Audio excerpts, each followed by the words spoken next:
You shouldn't have to feel burned out to be successful, but you've also got to work for it. You've got to prioritize it, not just in words, but with actions. You've got to set realistic goals around it, just like you would for your physical health.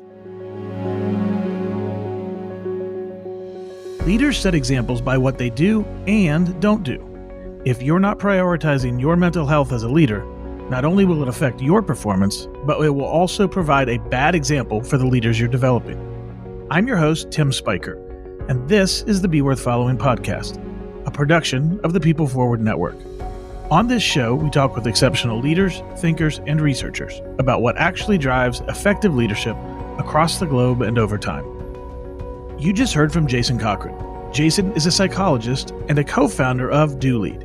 Dulead is an organization that creates leadership development solutions aimed at fostering environments that people never want to leave. In this episode, Jason and I talk about the societal shift away from merely working for a paycheck, the role that organizational culture plays in creating great companies through psychological safety, and how important it is for leaders to make their own mental health a priority. But before we get into all of those details, we're going to start with a story of tragedy in Jason's childhood that led him to a career in psychology. When I was 10, unfortunately, I got the news while I was in school that my grandfather killed himself. I lived in Indiana at the time, still live in Indiana, and he lived down in Kentucky. And I remember being in the classroom and the principal coming down and requesting that I come out of the classroom. My mom worked over at the high school, which was just down the street in the same hometown. And they said, your mom's coming over to pick you up. You're getting ready to leave school. There's a family emergency. And so I get my stuff. I wait in the office. Mom comes and picks me up. She's in tears. And we hop in the car and we're heading straight home. And I asked her what happened. And the words that came out of her mouth were, Grandpa committed suicide. And as a 9-10-year-old boy, I didn't know what suicide was. And so I asked her, I said, well, what is that? And she said, he took his life. He's no longer alive. He's not with us anymore. And so, we made the trip down to Kentucky and everything. And I just started asking a lot of questions of my mom and dad, and bless their hearts, they were trying to focus on grieving. All of a sudden the loss of this, this person that you loved that was a giant in the family. And I'm asking them basic questions of what is suicide? Why would someone do something like this? I didn't know why someone would do it. I'd never heard about it before or knew that these kind of things happened, let alone to someone in my family that I loved. And long story short, unfortunately, about a year later, on that same date, actually, my aunt also took her life from despair and depression, and she was his daughter. And so early on, as 10 and 11-year-old boy, seeing these events happen just really made me ask a lot of questions about who are we? Where does joy come from in life? Where does purpose come from in life?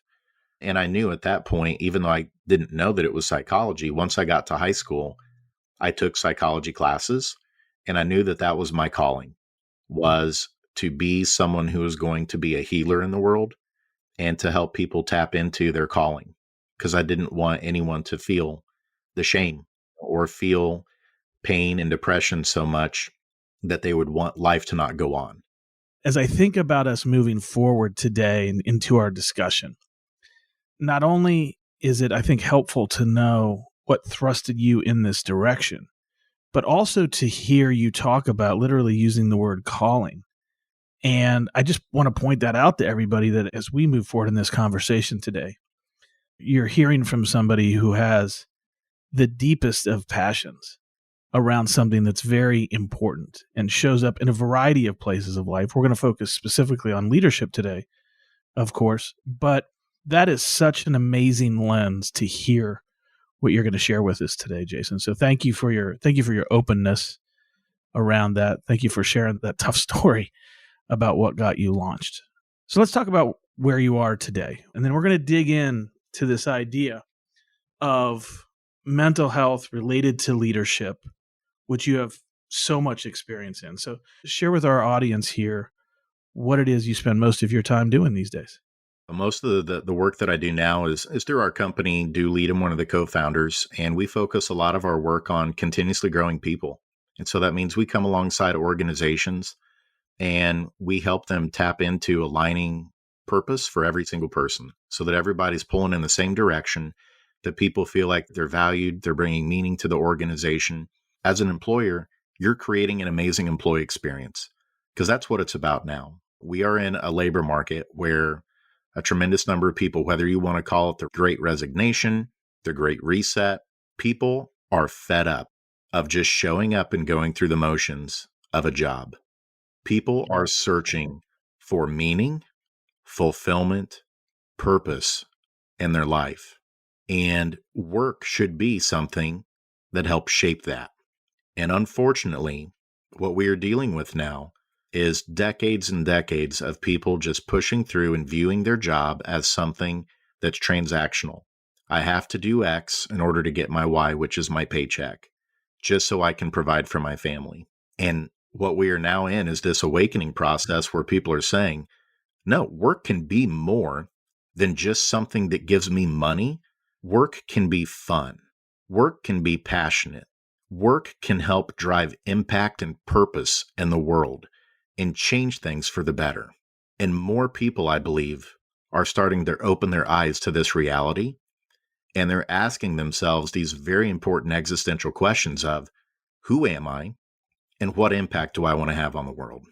From your perspective, somebody who leans into these kinds of things, I'm wondering, as you look at this, again, whether you want to call it great resignation, great reset, what is your perspective about what's going on? Do you feel like it might be a little bit of an overreaction right now where people are just kind of, okay, a lot of people are taking these leaps of faith out of their stable jobs? Or do you think this is actually representative of how much correction was needed in the marketplace for people wanting to have a more satisfying work life? Yeah, that's a great question. A lot of the economists and experts in this area that look at the trends and make forecasts of the future in terms of what the labor market's going to look like, they're making it very clear there's two more waves that are going to hit in 2022. So this is not just a blip on the radar. This has stirred something within a lot of people. I can tell you some people I've had conversations with that have done the same job for 20 or 30 years, and they're looking for something new now. They're looking for something that brings fulfillment and meaning to their life.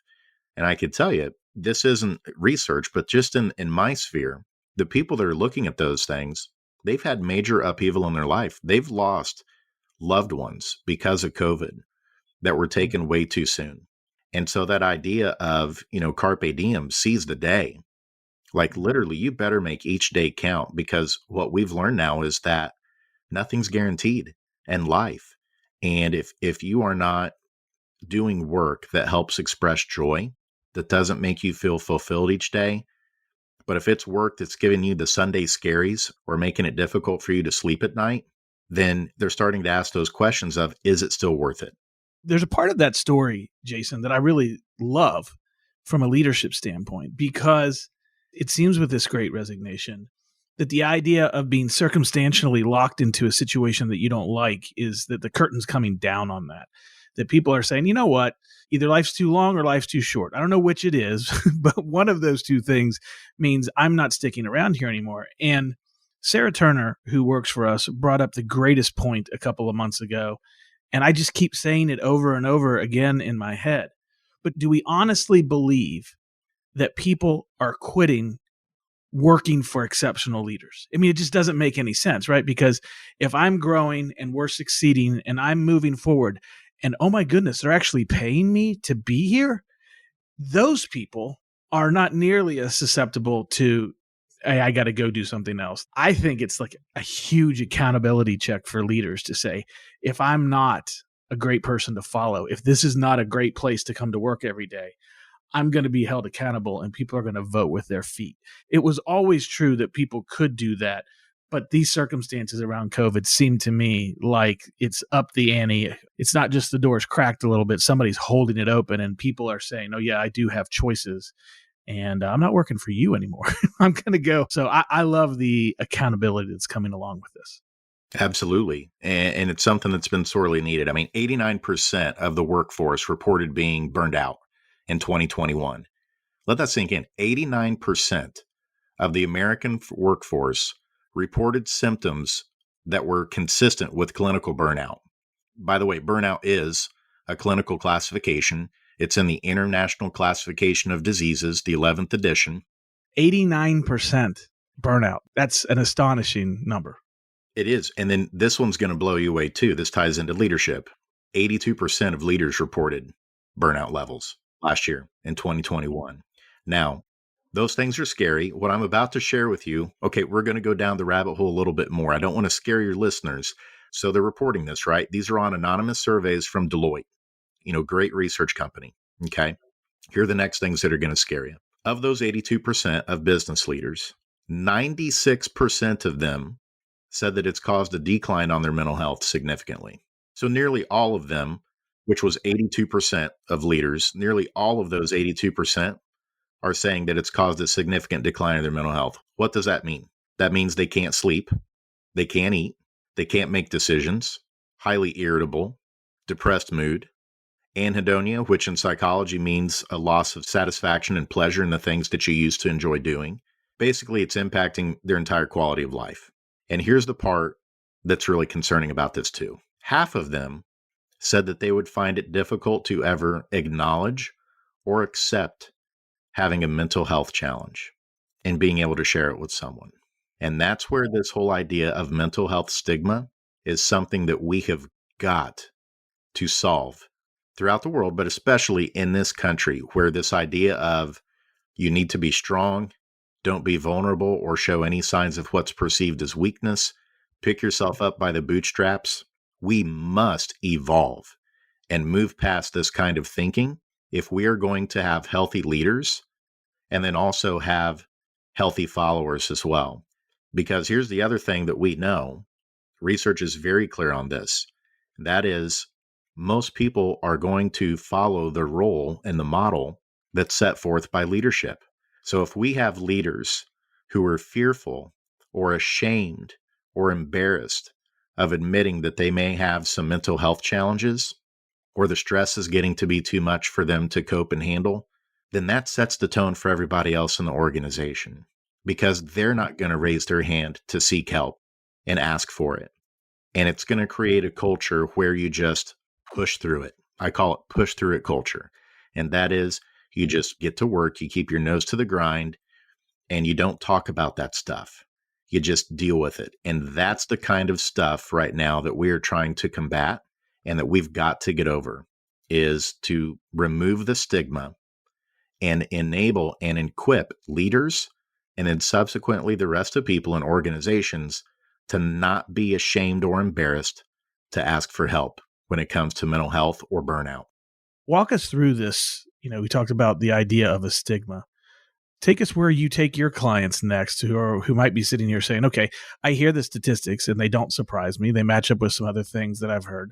We need to have healthy people leading our organizations. But okay, so now what? I hear the stats, Jason. I believe them. But what do I do? Yeah. And before we get to what do we do, I think it's important to understand, why are there stigmas? And the reason that there are stigmas, there's two primary drivers for it, particularly in leadership. One of them is shame. It's well known that leaders are leaders for a reason, and it's because they're high achievers typically. And sometimes that comes along with some perfectionism traits. This can make it very difficult in recognizing and admitting faults because of shame. And so there's this shame cycle, and it's grounded in some limiting beliefs. And some of those limiting beliefs are, I'm weak. If I admit that I'm having a mental health challenge or I'm experiencing burnout, internally they're thinking I'm weak, or I have to be perfect.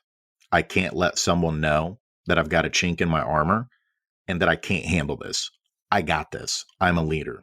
That's one of the first drivers that is a big issue we've got to try and tackle. The other thing is what we call in psychology a personal fable. A personal fable is a belief system where we believe things happen to other people, but not us. In other words, other people are made of Velcro, but we as leaders are made of Teflon. Things don't stick to us. I'm resilient. I don't need any of that extra support because I'm strong. Those two drivers typically are the things with leadership that we have to start having real conversation around in order to make progress, in order for them to start seeing some of these irrational belief systems that they may be holding on to that are holding them back from getting the help and support that they need. I just want to make one comment related to perfectionism. I don't know that this will help anybody who's listening, but I'm just going to go ahead and say it. If you're in a leadership position, the people that you are leading already know that you're not perfect. I'm just going to put it out there. They already know that. They are not going to be surprised to find out that you're not perfect. And so I know that that's a simple thing, maybe an easy thing to say, but it really is true. By the way, people like to follow other human beings. They're not that enamored to follow robots. And podcaster Carey Nieuwhof said it as well as anybody that I've ever heard. He talked about followers admire their leaders' accomplishments, but they connect with their failings. Now, mental health challenges I would not put into the category of failings, but I think there's a similar concept here to say that people connect with leaders' humanity. And as I share that, I'm wondering, what do we do now? What do we do with these two kind of barriers that are in the way of better mental health for leaders? So after we acknowledge that those are the drivers, the next thing that we've got to do is we've got to determine as leaders, what are our cow paths? Here's what I mean by that. If you've ever driven anywhere and you've gone by a field and there's a whole bunch of cows, if you ever notice this in the field, there's a lot of grass, and then there are just certain paths, right, that cows take all the time. They're not going to venture off into the really deep grassy areas. They're going to take the path of least resistance. And the same thing is for leaders, for any human being. We all develop coping mechanisms, habits, behaviors, whatever you want to call it, ways that we deal with stress, ways that we deal with feeling burned out. And we have to identify what are the ones that are healthy, what are the ones that aren't healthy. And then we also have to paint a clear picture of what does good mental health look like for me. It's interesting to me how few people ever put like pen to paper to say, if I could draw up what good mental health looks like for me, this is it. If you ask them on physical health, a lot of people don't, but some of them would at least be able to say, you know what, well, I'm trying to hit this target weight. I want my cholesterol to be this and that. I want to drink this much water per day.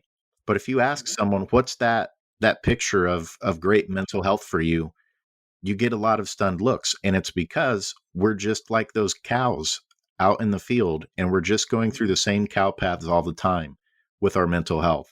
We often just keep using the same tactics, the same thinking, regardless of what comes our way. And we have to be prepared. And many times we need an outside expert or, a group of mentors, people that can help us think through with that outside perspective and say, hey, have you thought about trying to come at that challenge or this problem this way instead? Or, hey, I'm not sure what to do, but tell me what you're going through. And I might know somebody that I can get you connected with that can help you with that. But it's very difficult to get off of our own cow paths unless we have someone helping us do that.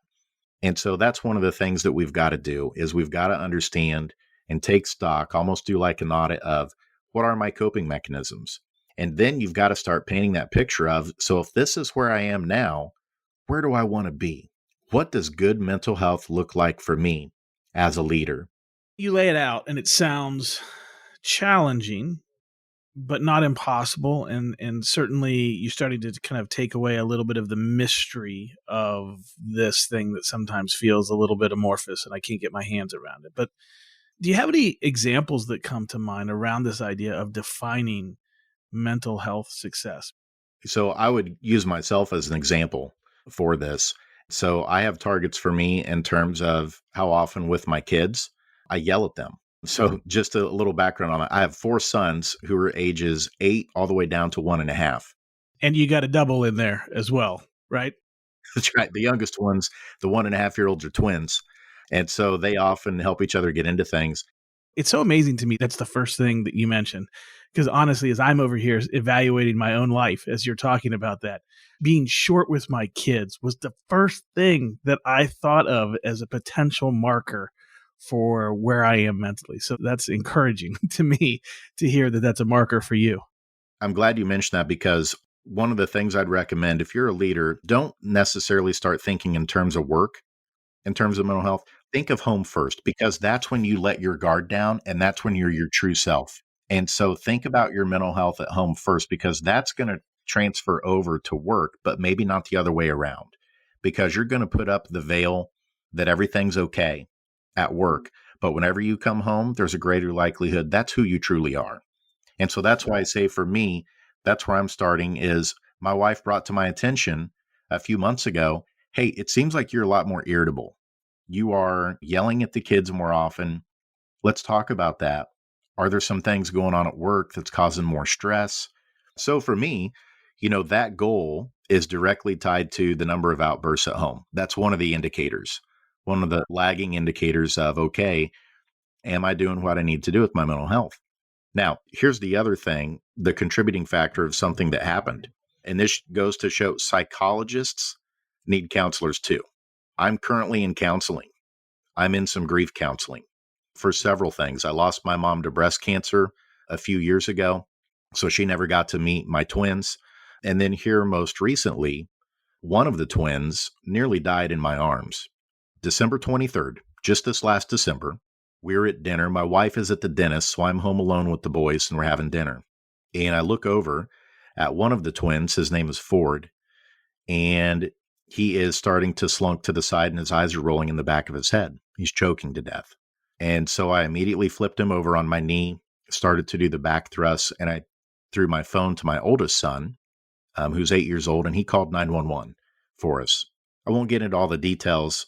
Suffice to say, he's completely fine. There's no residual effects. The feeling of your child feeling completely lifeless and dead in your arms, that nearly broke me. Even though in that moment I had the CPR training and I knew what to do and I did it, my reality was splitting in two. And those thoughts of what would life be without him here were racing through my head. So even though he's okay, the trauma of that situation, I knew was going to be too much for me to just talk with friends about it or just sweep it under the rug and say, he turned out okay. I knew for me, I needed to go see a counselor and I needed some help on this so that it wouldn't consume me, so that I wouldn't perseverate on it and that it would incidentally affect my mood throughout the day, affect my ability to do my job, affect my ability to be a dad for the other boys too, and be a husband and be there for them. And I'm lucky in life that I had a dad who wore his heart on his sleeve and told me it's okay to feel your feelings. I thought that's how everybody grew up. And then as I grew up and got older, I realized that's a really odd thing to have a dad who does that. I'm the luckiest guy in the world to have had that experience. And so for me, these things that have led me down the path of becoming a psychologist, it's okay to admit that you're not perfect. You don't have to be, just like you mentioned earlier. Leaders, your people know that you're not perfect. In fact, if you ask them, they'll let you know what some of your faults are if you're open to it. But ultimately, it's about you want to be happy, right? You want to be satisfied in life.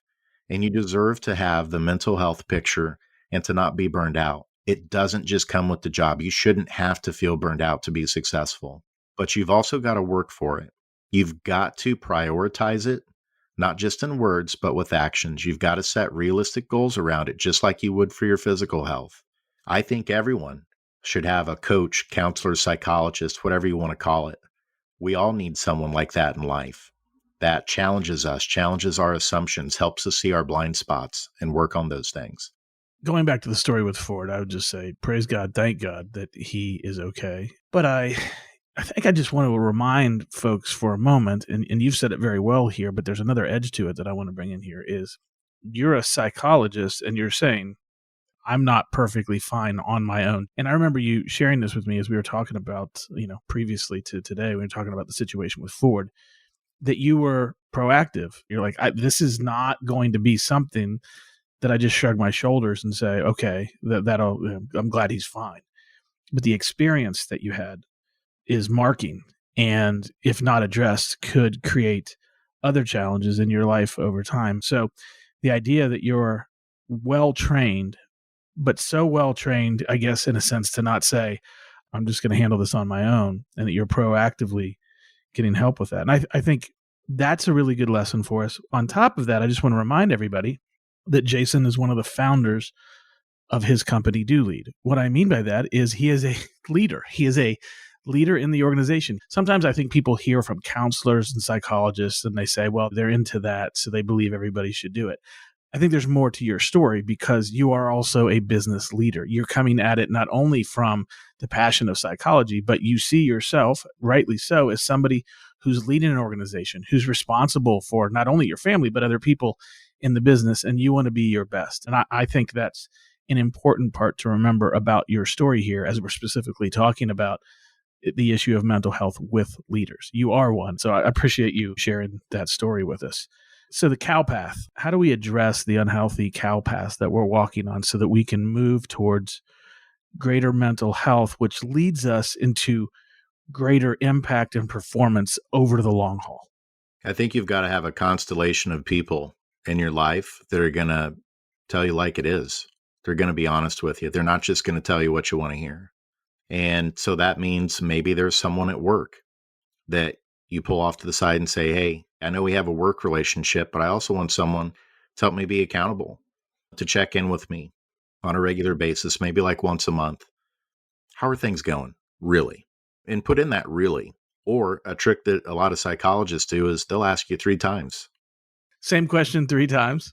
Yeah, and they'll let you go on for your 2 minutes or whatever. You're talking about your sports games, your kids' stuff. And then they'll ask you again, but how are you? Then you'll get another layer. And then usually by the 3rd time you ask the question, but how are you really?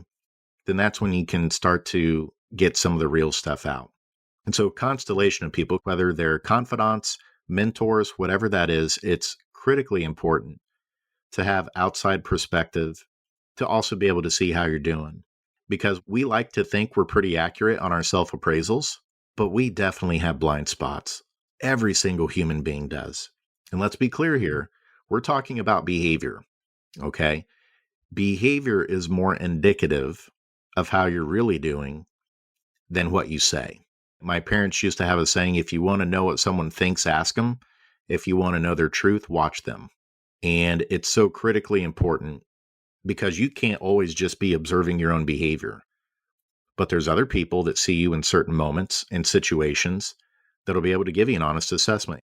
You know, I think about folks listening that have leaders reporting to them. It's not just their leadership that's at stake in the organization, but they are a leader of leaders. And you just said something really important. I'm trying to put myself in the shoes of, okay, so we're saying that mental health is not only important for all of us, but we're especially here talking about leadership today. I've got, 6 leaders that report to me, making up a number. I need to be concerned about their mental health, but I'm not a psychologist. I'm not trained in this. I don't know what to say or do, and I sure don't want to mess somebody up. What would you say to that person? I would say go ahead and do some surveys around burnout. So you don't have to do complicated assessments or anything like that. Within our company at Dulead, with our clients, we do a 1-question survey quarterly. The responses are anonymous so that you can get a feel for, okay, are we seeing a lot more people experiencing burnout in a certain department? So that way you can be smart. So instead of just going up and asking somebody, hey, are you having any challenges around mental health? Obviously, we don't do that. We don't make those assumptions.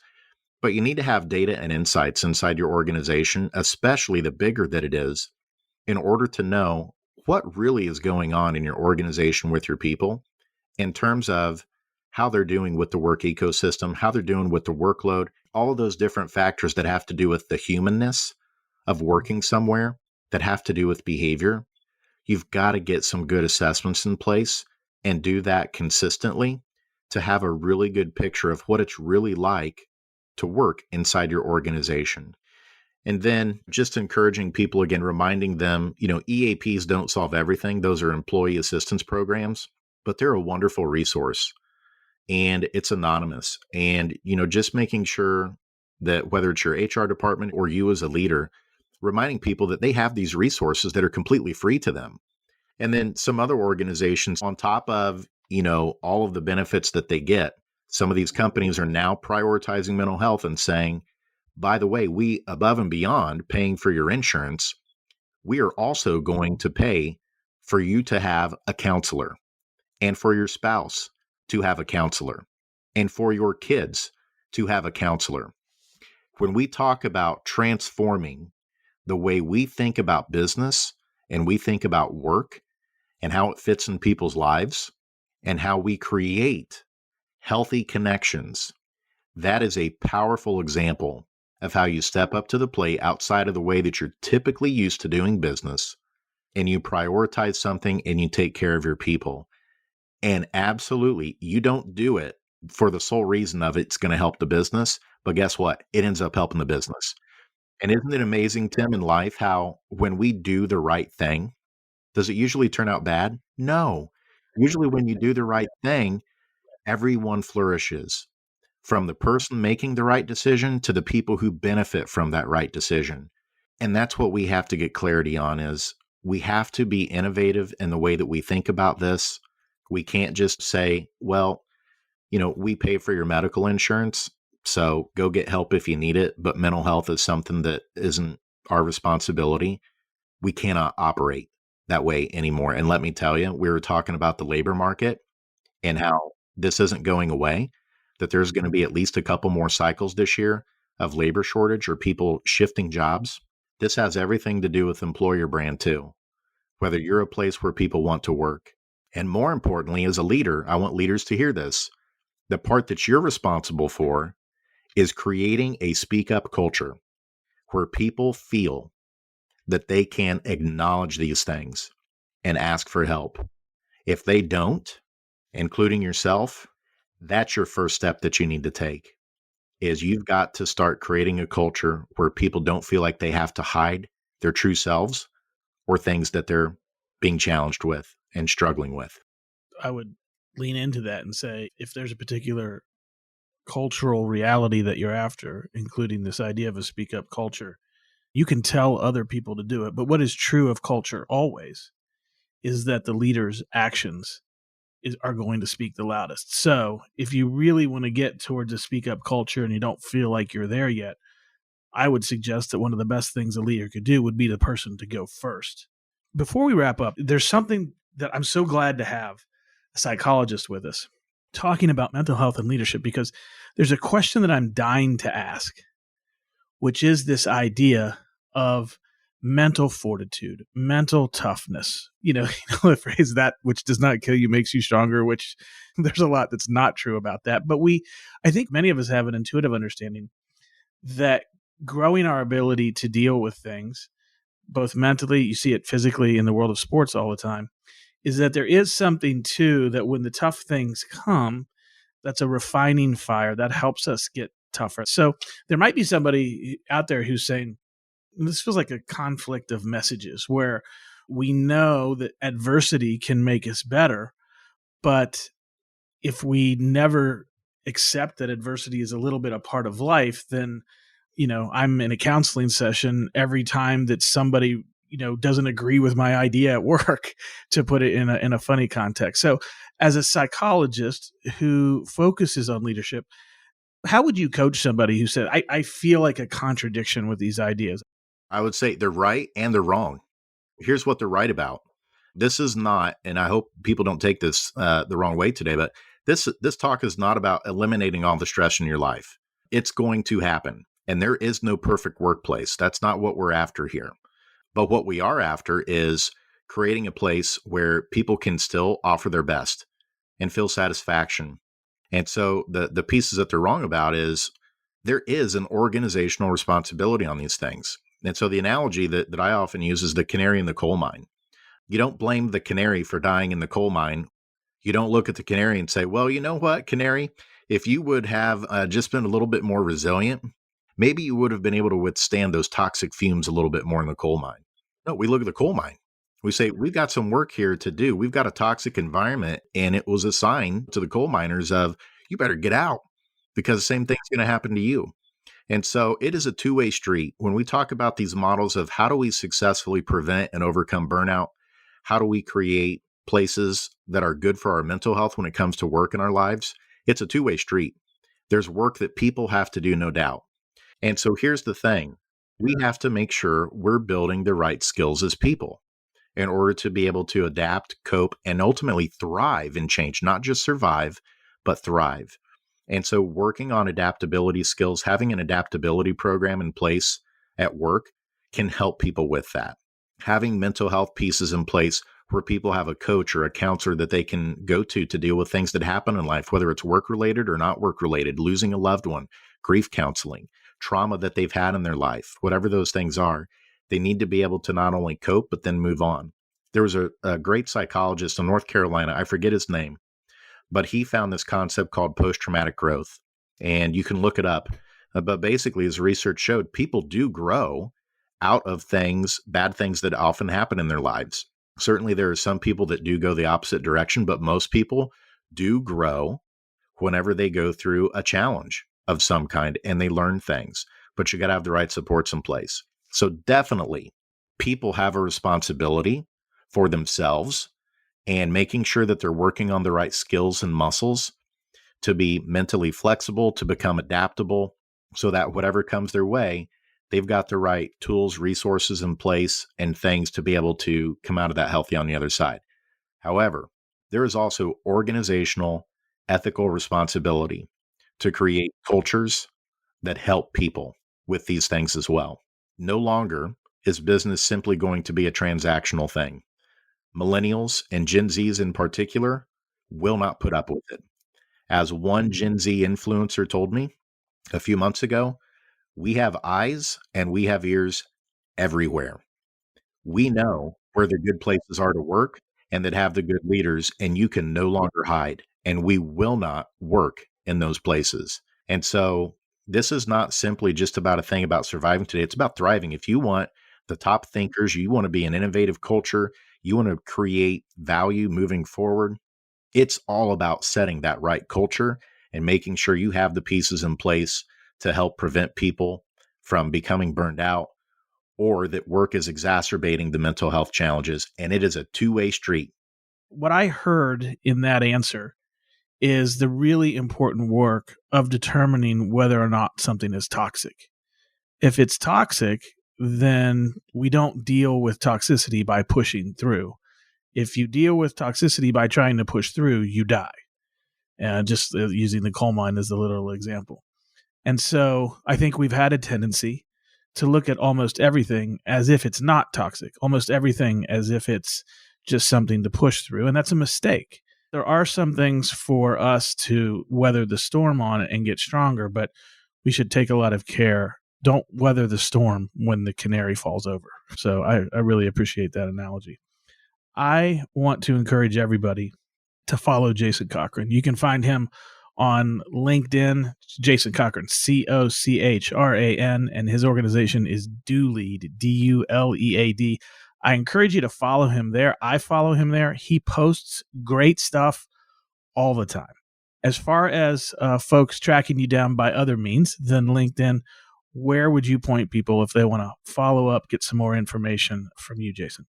They can also check us out at dulead.com. That's D as in dog, ULEAD.com. And then every week, myself and my co-host Ira Wolf, we have the Geeks, Geezers, and Googleization show, and we talk about the future of work. And one of the things we talk about is adaptability and mental health, and how do you cope with change, if you're a leader, and prepare your people for it. So you can always catch us each week there, and would love if, in addition to subscribing to the Be Worth Following podcast, also give us a look and a listen too, because we talk about some similar subjects as well through different lens. And can I leave your listeners with a quote before you wrap up? Absolutely.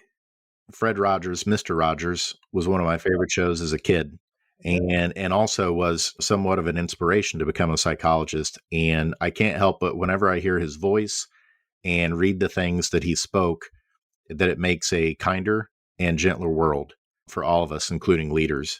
And so a quote from him that I'll leave with everybody today: anything that's human is mentionable, and anything that is mentionable can be more manageable. When we can talk about our feelings, they become less overwhelming, less upsetting, and less scary. Well, I'm so thankful for Jason walking us through the ideas around mental health, helping us to be in the dialogue about it around leadership, which really, that alone is a step forward, I think, in so many ways. There are a couple of things that he said that in particular I want to key on as we wrap up this episode. There are two huge things that leaders need to be in order to be their very best and most successful at producing results.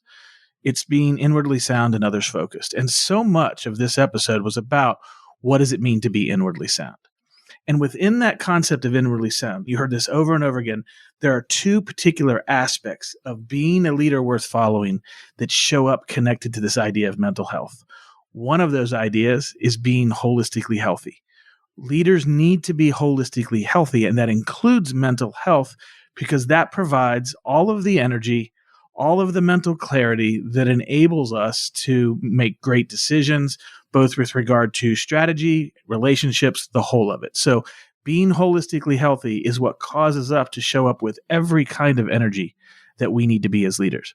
But there's another aspect of being inwardly sound that this touches on as well, and it's the idea that we call being secure and settled. And especially I want to key on the back end of that, the idea of being settled. Are you the type of person that gets hit with adversity and you feel like your insides ends up in your throat and I'm wrestling internally because I just live life in a space of being unsettled? If that's you, first of all, there's no shame in that, but it is something that needs work. It needs attention because we would be lying to ourselves as leaders if we think that unsettledness doesn't show up.